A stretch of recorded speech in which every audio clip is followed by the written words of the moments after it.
Well, I'm going to just dispense with any more introductions or how do you do's, because we have to have a sense of urgency today, because we are in a war. The recession is a war. You are in a war, and there's going to be fewer of your competitors standing at the end than are out there right now. So today, we're going to work together and talk about ways to make sure that you're best positioned to make it to the end and outlast, outplay, survive, and beat your competitors in this war. So the aim today, we're going to talk about what you can do from a marketing perspective to help you win. First, this is an assumption that this is not you. If you're burning the furniture in your offices to heat your offices, you're probably not going to make it through the recession, and then you need to go to class on filing for bankruptcy. That's not what we're here today. And I got my undergraduate degree from West Virginia University. And if you know anything about this, what happens at West Virginia University, when they win a big football game, they burn furniture. So there's an inside joke here too. But this is the assumption that this is not you, that you want to make it, you're in a position to make it to the other side and win the war. All right, so let's go ahead and start talking about step one in your battle plan. All right, do you have a brand? How many, let's see, show of hands, how many have a brand?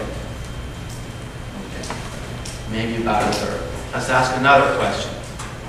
How many in the room right now are breathing? Raise your hands. Okay, this is the same subset. If you're breathing, you have a brand. And you might be thinking, well, my business is so small, you know, I really don't have a brand. But you do. You do have a brand. A brand is your promise to your customers, whether you're a big business or a small business or an individual. A brand is your promise to your customers. It's the personification of your company. When people think about you and they think about your company, that is your brand. What do you stand for? Your brand is defined by everything you do and say. Everything you don't do and say helps define your brand. And increasingly, your brand is defined by what your customers are saying about it. Because today, we're going to talk in a little while about social media and social networking over the internet.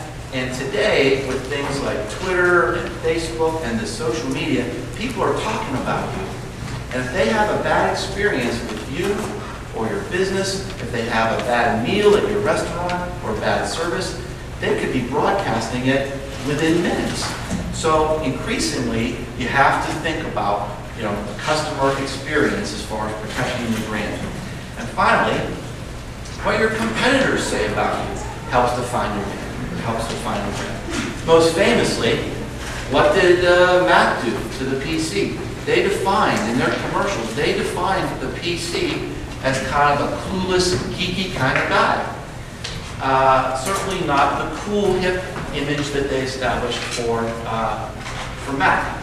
And they did such an effective job that when PC did their commercials to battle back, what did they do?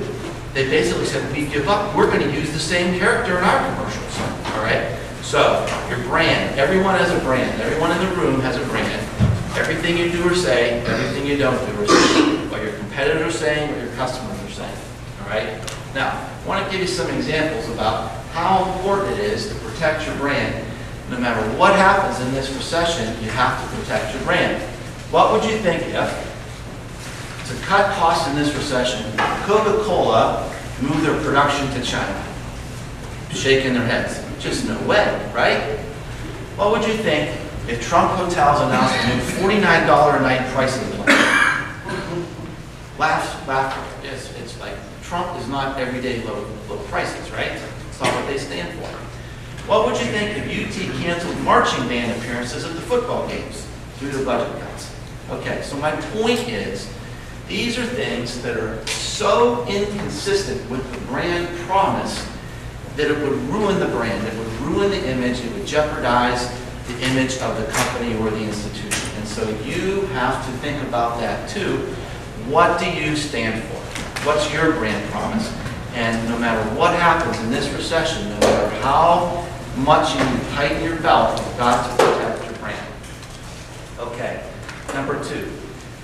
We want to talk about pay me now or pay me later as far as your market share.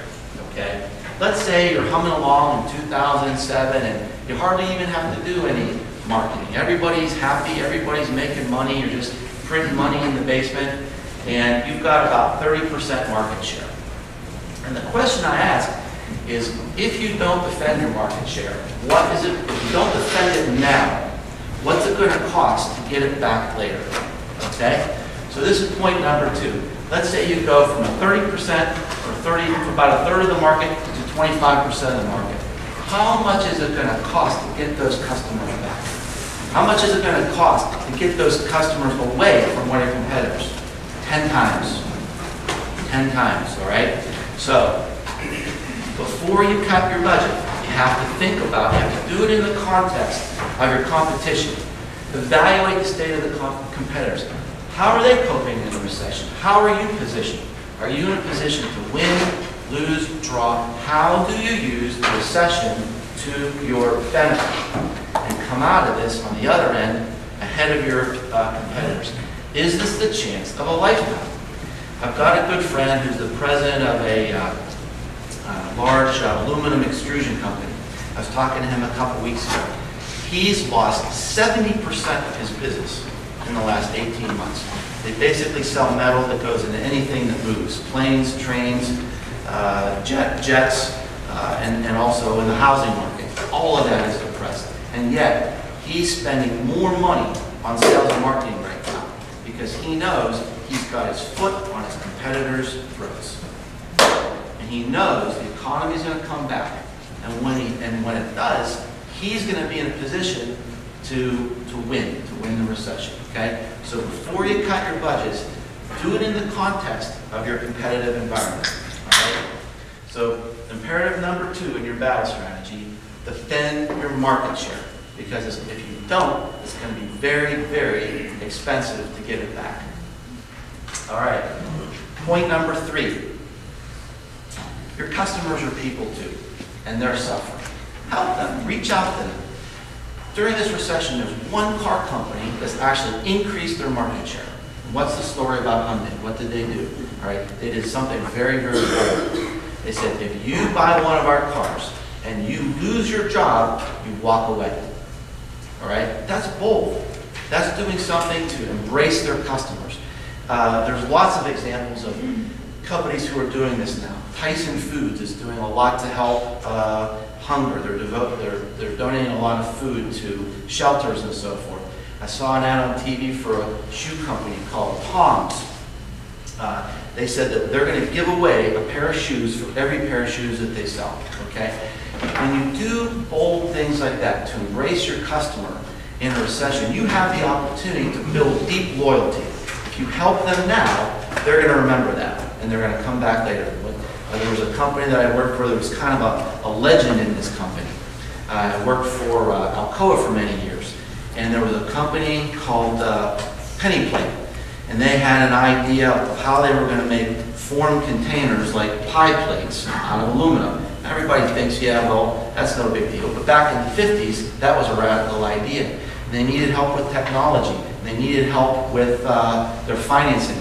Alcoa came in and helped them and embraced them in their toughest time. And the owner of the company said, promised, I will always buy all of my metal from Alcoa. And the legend is, when he was on his deathbed, he brought his son to his side and said, always buy from Alcoa. They brought us to the dance. All right? This is your chance in the recession when your customers are suffering, and they're people too. Show compassion and go out of your way to do something bold to embrace your customers, because it'll pay off for years in the future. All right, so we're now done with section 1. We have our battle plan.